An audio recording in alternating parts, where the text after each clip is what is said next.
Well, welcome back. I'm pleased here to be with Michael Cohen, who's the Tech Rabbi, and he has been interfacing with people across this 22,000 attendee conference here in Chicago.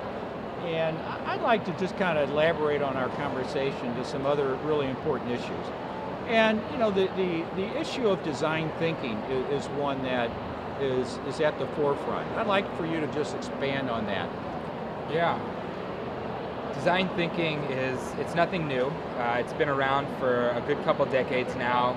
Came out of Stanford, their D school, That's right. And the IDEO, innovation group. And it is just now really becoming a mainstream kind of conversation with K-12 education. And what I'm finding is that in education today, if you went to a school, there's no school that would admit that they're not student-centered. They wouldn't. Right. But in practice, many times they're not student-centered. And design thinking is one of the branches of just general design that is very much human-centered, and it's very much sparked by empathy. And there's systems thinking, there's all these other really great frameworks, and there are some things that are missing from the design thinking process. But because I'm so inspired by the idea of teaching students to become empathetic adults and empathetic contributors to society, it will create a new space of how we interface when there is a divergence of ideas, when there is diversity of opinion. And for me, like I'm the Tech Rabbi. I am a real rabbi. I'm from Los Angeles. I live in a ultra Orthodox Jewish community, and I was in a 2 square mile space of my school that I taught at, my children's school, my synagogue, my kosher market. I have less than 20,000 miles on my 4-year-old minivan. So just to give the audience a perspective of how insular I could have decided to be.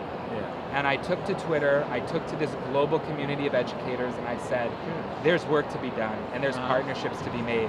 And my background in design, that segued, in the middle of that process of me being a professional, a designer by trade, was, well, there's the design of how I make things, but how do I interact with people? How do I help solve problems? So it begins with understanding who it is that you're trying to help, so that you can solve the problem for them and not for you as the expert. And in education today, we do that a lot. We're the teacher, we're the expert, we have the experience, and you're the student that is either incapable or unable to perform. And I must help you and hold your hand throughout the process. So giving design thinking a chance can allow teachers to have a framework. Empathy, define, ideate, prototype. Right now, am I messing things up? Empathy, define, ideate, prototype, and test. Right. Of course, I'm going to fumble the order. I mean, there's an order, and it's intentional. And it might seem abstract, but it's really about figure out who it is you're trying to help, come up with what the actual problem is, because maybe the problem isn't what you think it is. Once you have empathy. It could shift the whole perspective. And then it's come up with ideas. There's no such thing as a bad idea. There's things like the Bad Idea Factory, where it's an activity in your class where you just throw out ideas, and they're silly, they're bad, whatever it is, but it breaks down this pressure of the Good Idea Factory, and what is a good idea?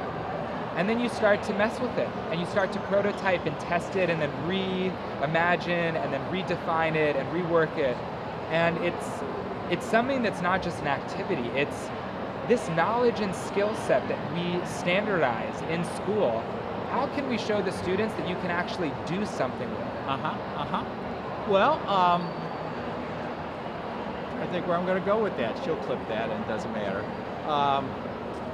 So I'm going to take you to the design of space. Let me do that. I'm an architect, so we'll take it in that field. So, okay. We'll splice in some other things, and we'll move on to the next. So, well, Michael, you've talked about design, and design is really a broad term. Let me ask you about the design of space, because space, as in the case of a school, whether it's a STEM classroom, it either provides barriers, impediments for creative learning, for collaboration, or it really is motivating and encourages. And I've always thought that the design of space is an opportunity to improve or optimize human performance. Obviously, you can work in your garage and create Microsoft or Apple, all the rest.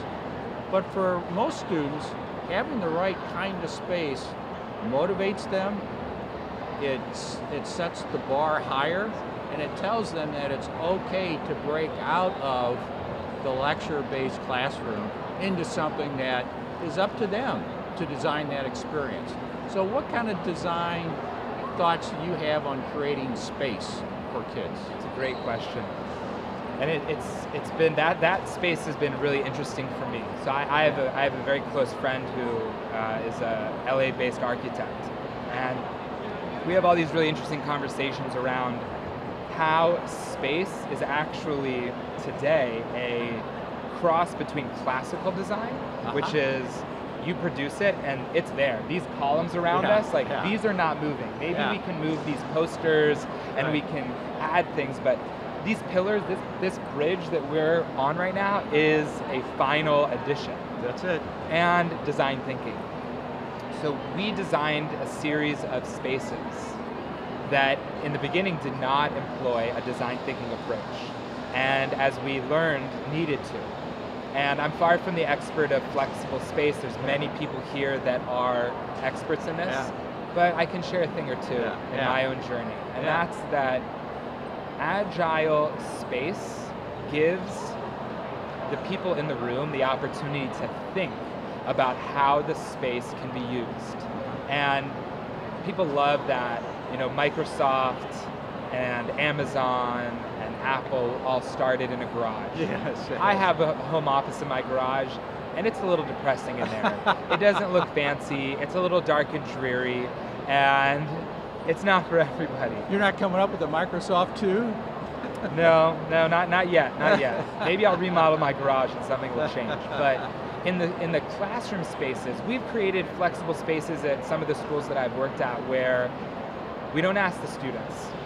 And we don't even survey the students. So we'll create these incredible flexible desks that weigh 45, 50, 100 pounds. And these fourth graders can't move the desks around easily because they're huge. And they can't flip them, one on top of the other to make the space even more because it takes 6 of them, and that's that's an HR nightmare. That's a liability. So don't lift these up. And chairs that are too big for second graders, but need to be big enough for a 5th grader or an 8th grader. And I was out of school, so I'll give a shout out to Hillbrook Academy in right around San Jose area. And we went there, and we saw something really cool that I was just blown away by. 3rd grade classroom, teacher yells out, Kentucky. And the students created a new space that they decided they would come up with in the beginning of the year, the formations for different activities, and it was code word, different states. Interesting. And so you had Kentucky, and you had California, and you had Michigan, and each one of those was a setup, including lecture-based frontal teaching, because there is a place for that. There is a place for frontal teaching, but it can't be dominant.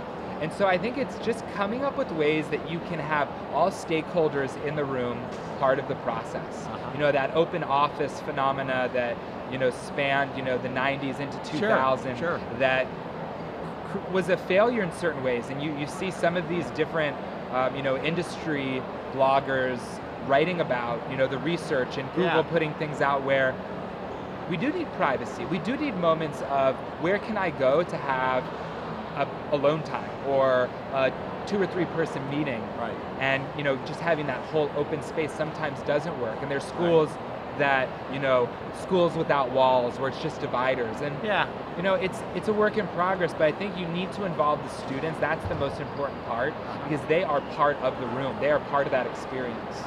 Have you been in a particular school or even a place like this where you've seen spaces that, whether they're intentionally designed for learning, they're just fantastic opportunities to learn? Have you come across any of those? So I'll shout out a couple schools. So Hillbrook for sure, Windward, and is an incredible school based in the Los Angeles area. High Tech High, another really great example. Design 39 campus, both of those in San Diego. There's Milken has a high school with this innovation space with a huge retractable windowed garage door, overhead door that overlooks onto a balcony that overlooks the Los Angeles hills. And it's incredible, right? So I'd love to have opportunities. If any of your audience wants to bring me to visit, I'd love to see more schools. I think I'm proud of the schools I worked at and work at today. Shout out to Eula Boys High School, Eula Girls High School. Both have incredible innovation spaces, as well as Harkham Hill Hebrew Academy, which I was at for 6 years. But I think the most important piece about spaces, you don't need $1 million facility for innovation to happen.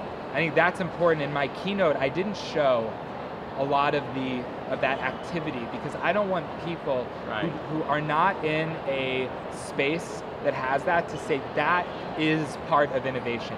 Innovation is, do you have some cardboard and some paper and some elbow grease to do something incredible?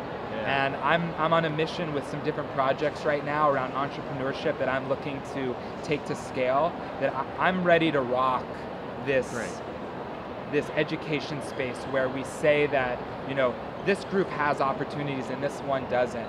And the internet is the ultimate equalizer. The internet doesn't care who you are, where you come from, and your journey, as long as you're looking to provide value for others.